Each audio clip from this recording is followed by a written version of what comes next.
하나는 하나님 나라고요. 하나는 대한민국이라는 이 나라입니다. 그래서 그리스도인은 이중 국적자라고 할 수 있습니다. 하나님 나라에는 하나님 나라를 지탱하는 법이 있습니다. 말씀의 법입니다. 대한민국은 대한민국을 유지하기 위한 법이 있습니다. 각종 체계의 법과 규칙들이 존재하죠. 예수님은 너희는 먼저 그렇게 말씀하셨습니다. 그의 나라와 그의 의를 구하라. 우리는 먼저 하나님 나라입니다. 그렇다고 이 세상, 이 대한민국을 소홀하게 여기지 않습니다. 하나님 나라를 섬기는 그 믿음으로 대한민국을 사랑하고 대한민국을 위해서 기도하고 대한민국에서 자리하고 있는 내 자리를 잘 지켜나갑니다. 나라 사랑의 달입니다. 우리는 하나님의 기준 아래서 그렇게 살아가는 것입니다. 하나님의 의가 이 땅에 이루어지고 평강의 열매가 맺어지기를 우리는 그렇게 기도하면서 이 땅에 두 발을 딛고 오늘이라는 세상 속에 숨쉬며 살아가는 그리스도인입니다. 이사야서 32장에 이렇게 말씀하셨습니다. 그때에 공평이 광야에 거하며 의가 아름다운 밭에 있으리니 의의 공효는 화평이고 의의 결과는 영원한 평안과 안전이라. 근데 우리가 살아가는 이 세상은 하나님의 의로 다 꽉 차 있지는 않습니다. 그것은 우리 마음도 그런 것과 마찬가지입니다. 우리가 말씀을 듣고 우리가 은혜 가운데 살고 우리가 말씀을 붙잡고 기도하지만 우리 가운데 성령님께서 꽉 차 있는 것은 아닙니다. 우리 안에 죄악과 우리 안에 성령님께서 늘 성령님이 약해서 그런 건 아닌데 우리의 한계로 인하여 다툼이 일어납니다. 우리 안에 영적인 전쟁이 있는 것이죠.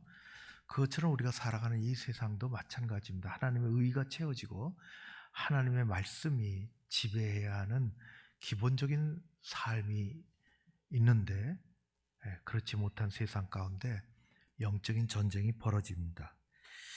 요즘 우리 사회를 꼬집는 별로 달갑지 않은 말이 있는데 그것은 탐욕이라는 것입니다. 탐욕의 시대입니다. 오늘의 말씀의 제목은 탐욕과 부요입니다. 탐욕은 부자가 되고자 하는 것이고요. 우리는 부유하게 살기를 원하는 것입니다. 재미난 얘기가 이런 얘기가 있으면 가족 간의 호칭에 대해서 남동생의 아내를 일컬어 제수, 형님의 아내를 일컬어 형수, 그러면 자기 아내는 뭐라고 하느냐? 왼수라고 합니다. 왼수하고 어떻게 사냐? 성경에 왼수를 사랑하라고 했으니까 산다. 예.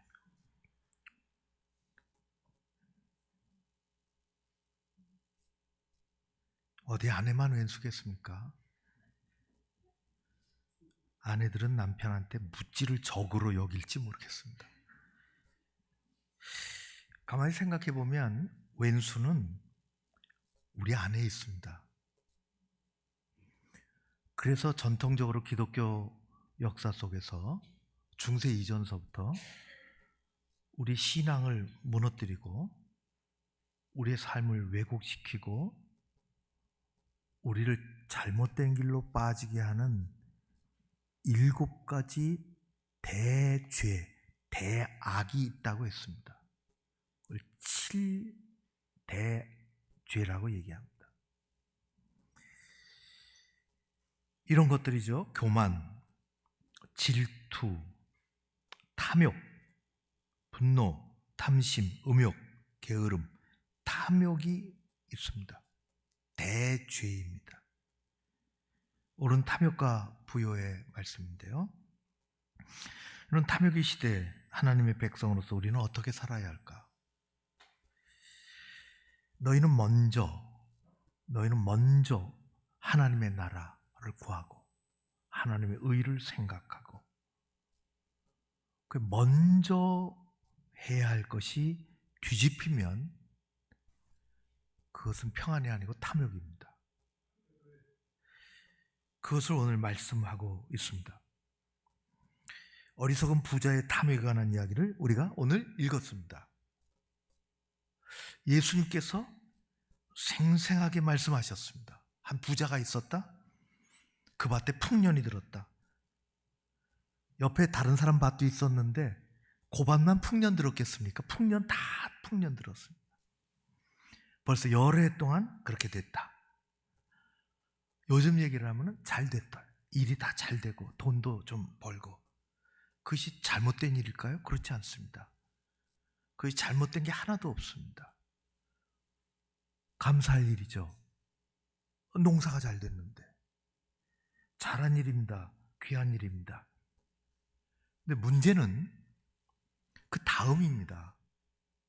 거기까지는 그게 하나님의 나라를 구하고 하나님 믿음 가지고 살았으면 거기까지는 하나님 주신 복입니다. 그렇게 했어요. 뒤집혔습니다. 문제는 그 다음입니다. 부자는 이렇게 생각했습니다. 아, 재물이 많아졌다. 조금 나눠, 어려운 사람 늘 있는데 좀 나눠주면 그들도 먹고 살고 나는 조금이지만 그들은 그 조금 받고 단데 큰 도움을 받고 살 거야. 그렇게 생각하지 않았습니다. 너희는 먼저 그의 나라를 생각했으면 하나님이 먼저 오시는 것입니다. 그렇게 되는 것입니다. 그렇지 못했어요. 문제는 거기서 생겼습니다. 잘 살게 됐다. 그게 문제가 아닙니다. 성경은 가난을 가르치지 않습니다. 가난이 미덕이라고 말하는 것이 아닙니다. 너 가난해야 된다. 찌들게. 우리나라가 얼마나 가난했습니까? 그게 미덕입니까? 그렇지 않습니다. 문제는 주신 부여와 이 재물을 어떻게 하나님을 먼저 생각하느냐 하는 것입니다. 그는 이렇게 했습니다. 창고 짓자. 지금 있는 거 너무 좁다. 나 허물어 버리자. 거기 가득 채우자. 꽉 채워놓자. 그리고 그것 죽을 때까지 실컷 먹고 마음껏 놀고 살자. 라틴어로 세상을 문도라 그럽니다. 문자적으로 얘기하면은 어두운 곳이라는 뜻입니다. 하나님은 세상을 창조하시고 보시기에 좋았다고 감탄하시고 아주 만족해 하셨습니다. 그러나 하나님이 그렇게 좋게 창조한 세상, 죄로 물들고 욕심으로 어두워졌습니다. 음식에 대한 우리나라에 음식 잘 먹어야 됩니다. 왜냐하면 내 안으로 들어오기 때문입니다. 사람이 잘 먹어야 하는 것은 음식뿐만 아닙니다. 마음을 잘 먹어야 됩니다. 어리석은 부자는 마음을 잘못 먹었습니다. 마음에 욕심과 탐욕이 덕지덕지 붙어 있습니다. 하나님이 그때 그에게 나타나셔서 말씀하십니다. 어리석은 자여, 오늘 밤 내 영혼을 걷어가겠다. 아직 건강한데요? 우리의 삶은 하나님께 달려 있습니다. 내가 오늘 밤 너를 걷어가겠다. 너 창고 짓고 다 쌓는 것, 그거 하나라도 가지고 갈 수 있다고 생각하냐? 누구 거냐 그거 다. 죽음 선고를 내리셨습니다. 천년만년 살 것처럼 욕심덩어리인 내가 참 어리석구나. 너의 목숨의 기한은 오늘 밤까지다. 창고를 새로 크게 짓고 잔뜩 쌓아 올려놓은 그 많은 것들 누구 거냐? 하나님은 탐욕의 인생을 준엄하게 꾸짖고 계십니다. 우리는 유한한 시간을 사는 인생이요, 곧 하나님 앞에 설 것이라는 것을 아주 쉽게 잊어버리고 살아갑니다. 우리가 너무 잘 아는 빛의 화가 렘브란트가 살던 17세기 네덜란드는 무역을 통해서 거대한 부를 쌓아 올렸습니다. 동인도 회사를 설립하고 현대적 금융제도를 만들고 유럽에서 가장 부자 나라가 되었습니다. 황금기입니다. 그러나 그것은 겉으로 보기는 그럴 뿐이요, 물질의 번영이 일어났지만은 뒷골목은 술집으로 채워졌습니다. 사회적인 도덕성이 무너졌습니다. 하나님 잘 믿고 살던 그곳에 신앙적인 경건함은 사라져가고 있습니다.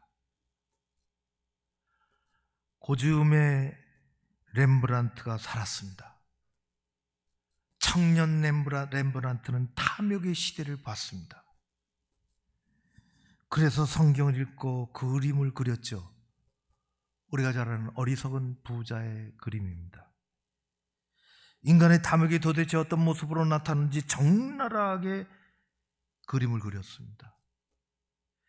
한 사람이 방문을 꼭 걸어 잠그고 촛불을 켜고 무엇인가 유심히 들여다보고 있습니다. 안경을 쓴 그의 얼굴은 주름이 있고 입모양은 쪼글쪼글하며 나이가 들었습니다. 밤은 깊었고 많이 늙었습니다. 그 인생이 얼마나 남지 않은 것을 알려주고 있습니다. 밤인데도 화려한 옷을 입고 있습니다. 그거 이상하지요. 책상 주변에 온통 책들로 가득합니다. 그건 사람이 보는 지식을 쌓는 책이 아니라 집문서와 차용 증서들입니다. 책상 위에는 금화들이 널브러져 있습니다.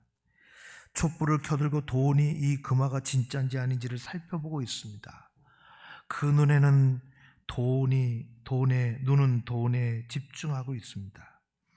불을 켜고 돈에 집착하는 그의 얼굴은 결코 평안하지 않습니다. 불안함이 가득합니다.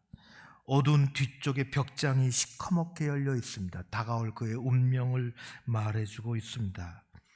그 벽장 속에서 하나님의 음성이 들려오는 듯 합니다. 어리석구나. 너는 참 어리석다. 오늘 우리가 살고 있는 세상은 탐욕의 세상입니다. 탐욕이라고 하는 것은 재물이나 자리, 명예를 분수에 넘치도록 추구하는 검은 욕심입니다. 탐욕이 무섭습니다. 탐욕이 무서운 까닭은 눈을 가리는 힘을, 막강한 힘을 가지고 있습니다. 먼저는 자기가 자기 자신을 보지 못하게 만듭니다. 이게 문제입니다. 탐욕이 끼면 하나님 말씀 아무리 들여다대도 알지 못합니다. 오지 않습니다. 우리는 누구나 자기 자신에 대해서 잘 알고 있다고 생각합니다. 그러나 탐욕이 우리 마음에 들어오면 그만 눈을 멀게 합니다. 예수님 말한 부자는 열심히 일했습니다. 열심히 일했을 겁니다. 소득이 많이 생겼습니다. 감사하죠. 대단합니다. 고맙습니다. 하루하루 일하는, 하루살이 같이 일하는 사람들도 많은데, 빈둥거리면서 먹고 노는 사람도 많은데, 하루 살아가기가 힘든 사람도 많은데, 재물이 쌓아져 있으니 괜찮습니다. 그걸 잘못했다고 말하는 것이 아닙니다. 하나님은 탐욕이 들어오면 하나님이 안 보이고 자기 자신도 안 보입니다. 인간은 흙으로 돌아갈 존재입니다. 곧 흙으로 돌아갑니다. 올 때는 순서가 있지만 갈 때는 순서도 없다고 했습니다. 이 사람 지금 순서가 없습니다. 옛날에 맹모 삼천지교라고 있었습니다. 저도 많이 들었죠. 이 내용은 그런 것입니다. 아들을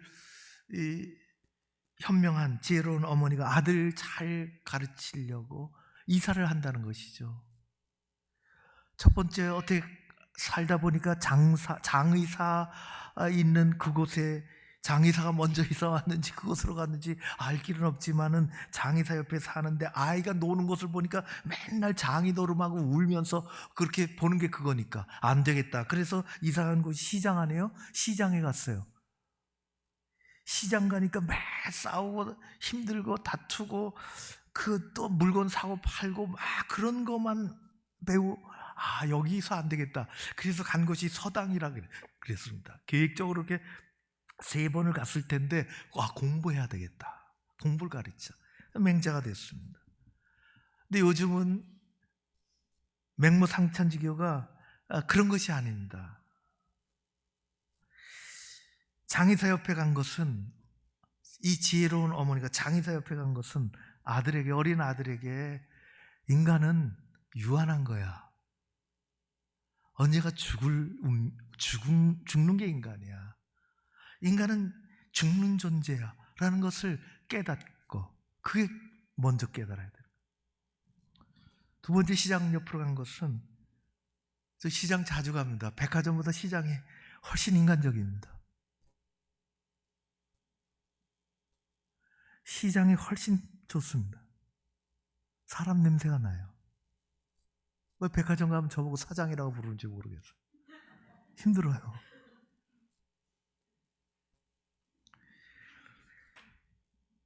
시장 옆에 간 것은 싸움박질 하라는 걸 배우는 게 아니라 사람끼리 어떻게 부딪히고 살아야 되는지,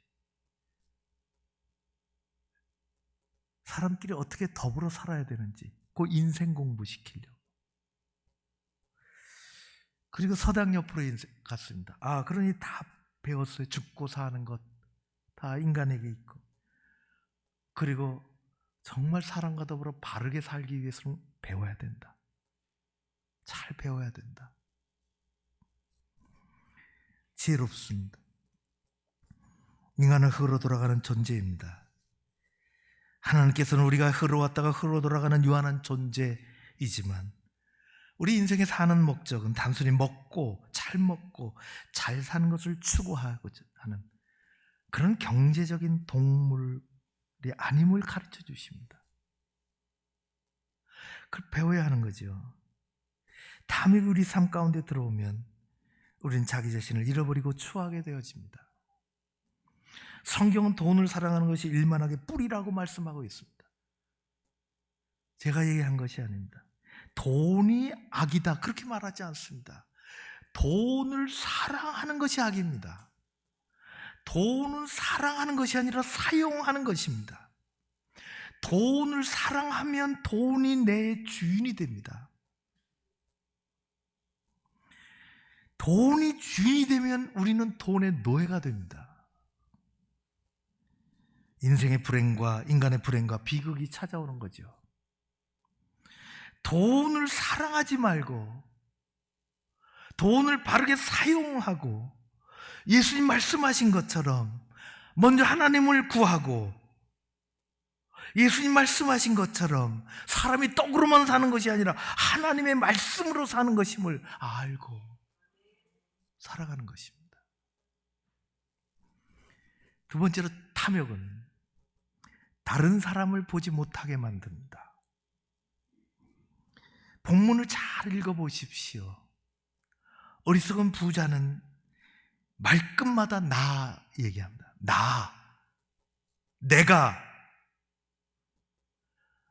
내가 부자가 됐다. 내가 곡식을 쌓아둘 것이 없구나. 내가 이렇게 하리라. 내 곡간을 지으리라. 내 곡식과 재물을, 물건을 쌓아두리라. 내가 내 영혼에게 말하리라. 먹고 마시고 즐기자. 나밖에 없습니다. 나는 있는데 다른 사람이 없습니다. 이 어리석은 부자에게는 안타깝게도 다른 사람이 존재하지 않습니다. 자기만 아는 사람이요, 극단적인 이기주의자입니다. 탐심과 탐욕은 당사자뿐만 아니라 공동체를 멍들게 만듭니다. 두 사람이 가다가, 친구 둘이 가다가 금화를 주웠습니다. 옆에 있던 친구가 말하죠. 야, 우리 횡재했다. 큰 부자 되겠네. 그 말을 주운 친구가 얘기합니다. 너 지금 우리라고 했니? 내가 주소서. 가다가 강도를 만났습니다. 칼을 들고 쫓아옵니다. 걸어만 나살래라 두 사람이 도망쳤습니다. 그 말을 주운 사람이 얘기합니다. 큰일 났다. 이제 우리 죽게 됐다. 너 지금 우리라고 했니?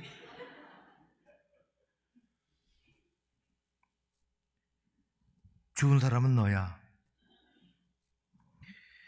우리는 나 말고 내 옆에 있는 다른 사람 같이 살아가는 것을 배워야 합니다.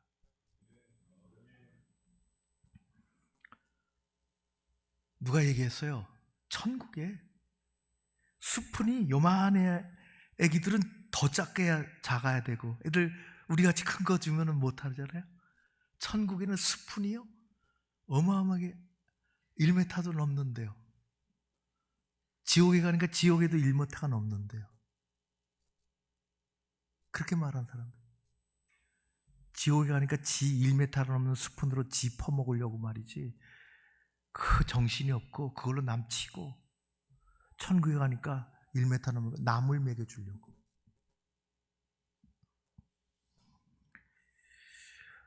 가끔 텔레비전을 보면 정말 안타까운 뉴스들이, 범죄자들의 뉴스가 나옵니다. 범죄, 먹고 살려고 저지르는 사람도 있고, 악한 마음 품고 사기치는 사람도 있고. 근데 그건 개인입니다. 개인은 그 개인을 단죄하면 됩니다. 개인이 잘못된 거죠. 근데 대한민국이 멍드는 것은 그 개인 때문에 멍들지 않습니다. 배운 사람들 때문에 그렇습니다. 많이 있는 사람들 때문에 그렇습니다. 다 그렇고, 하나님을 모르는, 법을 만든 사람들이 법을 알고 빠져나갑니다. 그건 구조적으로 망가뜨리는 것입니다. 구조적으로. 우리가 망가지는지 모르게 대한민국이 망가지고 있는 것입니다. 나밖에 없습니다. 얼굴도 두꺼워요.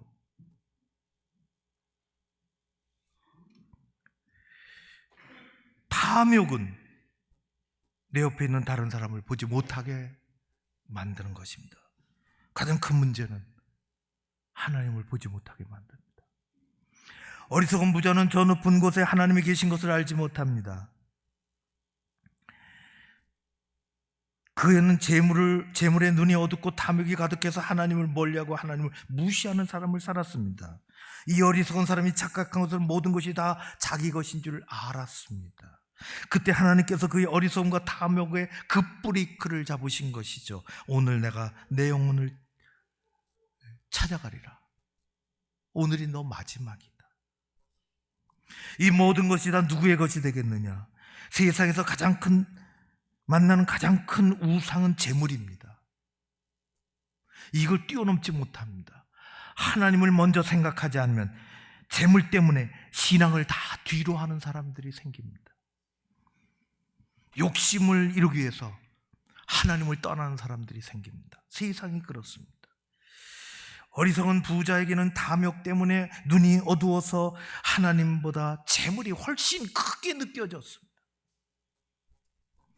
있다가도 없어질 재물이 하나님보다 크고 가치 있게 느껴지는 것입니다. 하나님이 아니라 재물이 인생의 궁극적인 편을 가져다주고 영원한 생명을 가져다 줄 줄로 믿었습니다. 탐욕의 시대의 사람들의 주인은 재물이고 그의 목적은 오로지 자신의 이기적인 안일에 있는 것입니다. 이런 탐욕의 시대에 하나님의 백성인 우리는 어떻게 살아야 합니까? 대한민국을 지켜야 될 것 아닙니까? 하나님 나라를 바라보면서, 우리 옛날에 얼마나 어려웠습니까? 매우 어려웠습니다. 우리는 우리 힘으로 어떻게 할 길이 없는 막다른 골목까지 갔습니다. 그래서 일어났습니다. 잘 사는 게 문제가 아닙니다. 얼마나 새마을운동화 얼마나 잘 살기를 원했습니까? 먹고 살 만큼 됐어요. 그게 문제가 아닙니다. 그렇게 만들어주신 하나님을 잃어버리고 너희는 먼저 그것을 잃어버린 것입니다. 우리 안에 그것이 사라지면 우리는 이 땅을 지켜낼 수가 없습니다. 우리 하나님은 세상 모든 것을 창조하시고 지금도 다스리시는 아주 부요하신 하나님이십니다. 말씀한 것처럼 성경은 우리를 가난하게 살아야 한다고 가르치지 않습니다. 가난이 미덕이라고 미워하지도 않습니다. 하나님은 부요하십니다. 우리는 재물로 단지 부자가 아니라 하나님으로 인하여 부요하게 살아야 하는 것입니다. 주님은 그래서 이렇게 말씀하십니다. 마태복음 6장에 한 사람이 두 주인을 섬기지 못할 것이니 허기를 미워하면 저를 사랑하고 허기를 중히 여기면 저를 경히 여김이라. 둘 먼저 될 수가 없다. 우선순위가 뒤집히면 재앙입니다. 우선순위가 뒤집히면 탐욕의 시대입니다. 우선순위가 바로잡히면 부요의 삶을 사는 것입니다. 너희가 하나님과 재물을 겸하여 섬기지 못하느니라. 우리 인생의 궁극적인 행복과 평안은 내가 만들어 놓은 재물에 있는 것이 아니라 그 재물을 주신 하나님에게 있습니다. 우리 사회의 궁극적인 안전은 나만 아는 탐욕적인 이기주의에서가 아니라 절제하고 하나님을 의지하며 나의 삶을 나누는 공의로움에서 오는 것입니다. 결산은 하나님 앞에 갑니다. 그때는 하나님이 정하십니다. 어리석은 부자가 아니라 하나님 앞에서 부유한 인생을 사는 저와 여러분, 우리 교회 그리스도인들 다 되시기를 주의 이름으로 축원합니다. 고마우신 아버지 하나님 찬양합니다. 두 나라 백성으로 살아갑니다.